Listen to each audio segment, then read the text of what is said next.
तो hello students, आज फिर आपके लिए एक नया पार्ट आ गया है सभी बच्चों के लिए और सभी का स्वागत करता हूं अपने चैनल पर जिसका नाम है वीरेंद्र प्रसाद।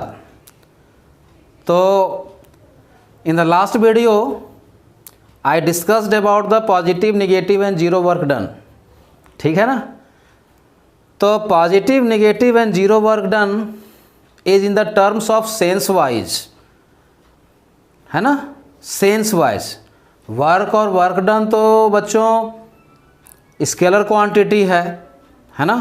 तो वहाँ पर आप सिर्फ सेंस वाइज उसको समझे, वो मैग्नीट्यूडनल वे में नहीं आता है। ठीक है ना। तो ठीक है, जो कुछ भी है वहाँ पर आप उसको समझिए। अगर आपको पार्ट 3 देखना है तो आप आई बटन पर क्लिक कर लेंगे, आपको ये वीडियो मिल जाएगा। तो आज हम लोग तेज़ी से समझते हैं क्या, फटाफट पहले ये समझते हैं। आज हम लोगों को पढ़ना है एनर्जी। ठीक है बच्चों, आज एनर्जी पढ़ेंगे हम लोग और साथ ही साथ क्या पढ़ने वाले हैं सोच समझ लेते हैं। आज हम लोग पढ़ेंगे एनर्जी। तो capacity to do work is called energy. Capacity to do work, what is energy. ठीक है बच्चों, capacity to do work, capacity और ability to do work is called energy. तो फर्स्ट ऑफ ऑल डिफिनीशन थोड़ा लिख लें हम लोग इसका फटाफट। एनर्जी, कैपेसिटी और एबिलिटी, देख लो बच्चों अच्छे से, ability is called energy. Capacity और ability to do work, actually ये छूट रहा है, इसको ठीक कर लेता हूँ। ठीक है ना बच्चों। तो कैपेसिटी और ability to do work is called energy. ठीक है बच्चों।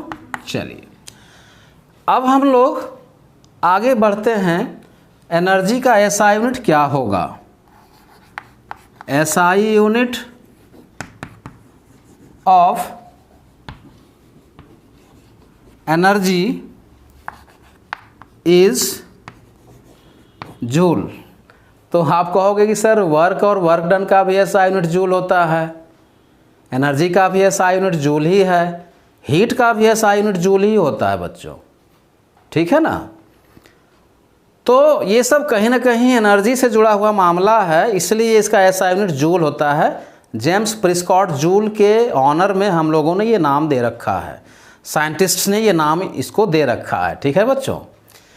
तो देखो अब है क्या कि आप जितने जूल वर्क करते हो उतना ही जूल एनर्जी कंज्यूम हो जाता है। नहीं समझे, इसको ऐसे आप समझो कि पहले आप ये समझो कि हम कैसे समझेंगे कि हमने 1 जूल वर्क किया या 1 जूल वर्क डन हमारे द्वारा हुआ, मेरे द्वारा हुआ। तो इसके लिए हम लोग बहुत आसानी से इसको समझ सकते हैं। आप सबसे पहले 1 जूल वर्क का जो है बच्चों, आप 1 जूल वर्क का पहले आप डिफिनीशन देख लो। 1 जूल वर्क डिफाइंड है 1 न्यूटन मीटर। यही होता है ना डिफिनीशन बच्चों 1 जूल वर्क का, बिल्कुल यही होता है। तो 1 जूल वर्क का हो गया डिफिनीशन 1 न्यूटन मीटर। यानी कि आप अगर 1 न्यूटन का फोर्स लगा करके किसी बॉडी को अगर आप 1 मीटर तक डिस्प्लेस कर देते हो तो वो 1 जूल वर्क डन हुआ। और इतना ही एनर्जी अब हमारे बॉडी के द्वारा जो है लूज हो जाएगा, इतना ही जूल। चूँकि ये वर्क और वर्क डन जो है हमारे एनर्जी से जुड़ा हुआ है ये मामला। ठीक है, वर्क और वर्क डन एनर्जी से जुड़ा हुआ मामला है बच्चों। तो अगर आप अब जैसे देखो 1 जूल वर्क डन का सिंपली क्या है definition, what is the meaning of 1 joule work और वर्क डन। तो 1 जूल वर्क और work done is defined as if you apply a force of 1 Newton and a body is being displaced by 1 meter, then 1 joule work is done। तो जितना आपने work किया, जितना joule आपने work किया उस पर, उतना जूल एनर्जी आपकी कंज्यूम हो जाएगी, उतना जूल एनर्जी आपका खपत हो जाएगा बच्चों, उतना जूल एनर्जी लॉस हो जाएगा। तो ये बहुत अच्छे से हम लोग इसको समझ सकते हैं कि 1 जूल एनर्जी कैसे जुड़ा हुआ है 1 जूल वर्क और वर्क डन से बच्चों। इसके बाद यहाँ पर हम लोग एक बहुत ही इंपॉर्टेंट फार्मूला जो हर साल लगभग पूछा जाता है एग्जाम में, फार्मूला ऑफ काइनेटिक एनर्जी। पहले हम लोगों ने एनर्जी समझा, यूनिट ऑफ एनर्जी, अब फार्मूला ऑफ काइनेटिक एनर्जी, और फिर अगर थोड़ा सा हम वर्क एनर्जी थ्योरम भी पढ़ा देते हैं, थोड़ा सा जो है समझने का आप इसको कोशिश करें पहले, ठीक है बच्चों। तो देखो स्टूडेंट्स, एक्चुअली है क्या कि अब हम लोग काइनेटिक एनर्जी का फॉर्मूला ड्राइव करना चाहते हैं। Kinetic energy is equal to half mv², where m is the mass of the object and v is the velocity at which the body is moving. Clear बच्चों। तो चलो ऐसा करते हैं कि मान लेते हैं कि ये बॉडी है हमारे पास, ठीक है। अभी ये पोजीशन A पर है और इस पर जो है हम लोग एक फोर्स लगा रहे हैं बच्चों। मान लेते हैं ये फोर्स F लग रहा है और ये बॉडी जो है S डिस्प्लेसमेंट ट्रैवल करता है और बॉडी चली आती है पोजीशन B पर, ठीक है बच्चों। तो इस F के द्वारा इस बॉडी पर वर्क डन कितना हुआ बताइए तो, बोलो। वर्क और वर्क डन कितना होता है बच्चों, फोर्स इनटू डिस्प्लेसमेंट। कहीं कहीं पर Fs रहता है, कहीं कहीं पर Fd रहता है, उससे कोई मतलब नहीं है बच्चों, ध्यान रखिए, फोर्स इनटू डिस्प्लेसमेंट। अच्छी बात है। अब आप एक बात बताओ कि ये जो फोर्स लग रहा है, अगर बॉडी का मास m है तो इसमें एक्सेलरेशन कितना क्रिएट हो जाए, और इसमें एक्सेलरेशन मान लो a है, एक्सेलरेशन a है अगर, ठीक है बच्चों।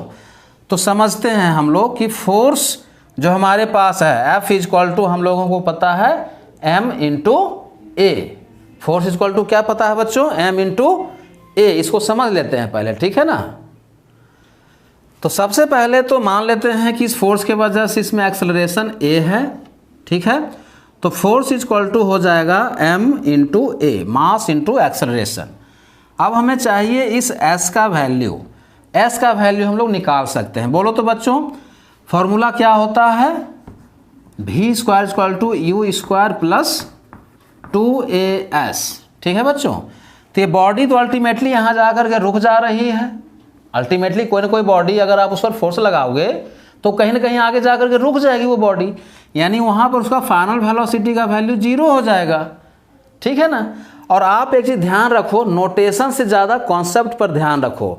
यहाँ पर ये फाइनल वेलोसिटी है v, ठीक है। तो ये तो फाइनल वेलोसिटी यहाँ पर 0 हो जाएगा, अच्छी बात है, ठीक है। और इसका इनिशियल वेलोसिटी जो u था वो हमने v माना था कि ये बॉडी जो है v स्पीड से और v वेलोसिटी से जा रही है, ठीक है बच्चों। तो उसका इनिशियल स्पीड जो है v ही होगा, वो मानने के ऊपर है, ठीक है ना। तो यहाँ पर u के बदले आप लिख दोगे v प्लस 2, और a जो है रिटार्डेशन है, चूंकि बॉडी रुक रही है आगे जा करके, तो a हो जाएगा और s हो जाएगा हमारे पास बच्चों। तो ये हो जाएगा 0 is equal to v² minus 2as, और 2as is equal to v², और s is equal to v² by 2a। आप इस वैल्यू को यहाँ पर पुट कर दो, ma into v² by 2a, a and a gets cancelled, ये आ गया हाफ mv²। वर्क और वर्क डन का फॉर्मूला आ गया हाफ mv² बच्चों। यहीं पर हम लोग लगे हाथ समझ लेते हैं कि वर्क एनर्जी थ्योरम क्या होता है बच्चों, ठीक है ना। वर्क एनर्जी थ्योरम क्या होता है इसको समझ लेते हैं। देखो वर्क एनर्जी थ्योरम में ये बोला गया है, समझिए इस बातों को, वर्क एनर्जी थ्योरम, ठीक है ना बच्चों। आप लोग मैथमेटिक्स में थ्योरम पढ़ते हो ना, intercept theorem, mid point theorem, और भी बहुत सारे थ्योरम्स हैं वहाँ पर, है ना। सर्किल से रिलेटेड बहुत सारे थ्योरम्स हैं। हायर क्लासेस में थेल्स थ्योरम है, पाइथागोरस थ्योरम है, वैसे ही यहाँ पर वर्क एनर्जी थ्योरम, ठीक है बच्चों। तो मान लेते हैं कि कोई बॉडी अभी जो है F फोर्स के इन्फ्लुएंस में u वेलोसिटी से चल रही है, ठीक है बच्चों। F फोर्स के इन्फ्लुएंस में u वेलोसिटी से चल रही है, ठीक है। और कुछ समय के बाद उसका वेलोसिटी हो जाता है v। उसका वेलोसिटी कितना हो जाएगा बच्चों, v हो जाएगा। तो देखो इनिशियल देख लेते हैं थोड़ा सा, ये आ रहा है कैमरा में कि नहीं। हाँ बिल्कुल आ रहा है। तो उसका हम देखते हैं। तो इनिशियल एनर्जी जो है हाफ mu² है और फाइनल एनर्जी हाफ mv² है। क्या ठीक है ना? अगर u स्पीड से चल रही है बॉडी शुरू में तो क्या होगा हाफ mu²। ठीक है, काइनेटिक एनर्जी का फॉर्मूला बच्चों। और कुछ समय के बाद वो फोर्स जो है उसका स्पीड मान लो बढ़ा देता है, वेलोसिटी v हो जाती है, तो final kinetic energy half mv²। तो दोनों का डिफरेंस क्या हो जाएगा बच्चों, सो बताइए दोनों का डिफरेंस कितना हो जाएगा? ये डिफरेंस हो जाएगा half mv² minus half mu²। ठीक है बच्चों, ये जो डिफरेंस इन काइनेटिक एनर्जी आ रहा है ना, ये जो डिफरेंस इन काइनेटिक एनर्जी आ रहा है हमारे पास half mv² minus half mu², ये जो डिफरेंस इन काइनेटिक एनर्जी आ रहा है हम लोगों के पास, ये जो है क्या हो जाएगा, एनर्जी के फॉर्म में उसमें कंजर्व हो जाएगा, या यूं कहें कि आप उससे एनर्जी निकाल सकते हो। ठीक है ना, कितना एनर्जी यहाँ पर overall, I mean to say that कि कितना वर्क डन हुआ किसी एजेंट के द्वारा, किसी फोर्स के द्वारा, किसी बॉडी का स्पीड और वेलोसिटी u से v करने में कितना वर्क डन हुआ वो आप निकाल सकते हो। तो डिफरेंस इन काइनेटिक एनर्जी निकाल लीजिए, आपको वर्क और वर्क डन मिल जाएगा। ठीक है बच्चों, तो इस पर कुछ न्यूमेरिकल्स भी हम लोग करेंगे, वो अगले पार्ट में मैं आपको कुछ न्यूमेरिकल्स इससे कराऊंगा। ये पार्ट 4 है। तो आप सभी बच्चों के लिए बस इतना ही कहना है कि आप अच्छे से पढ़ते रहें and try to find out the best marks in the examination and become a ranker in the forthcoming examination. So thank you all of you, all the very best.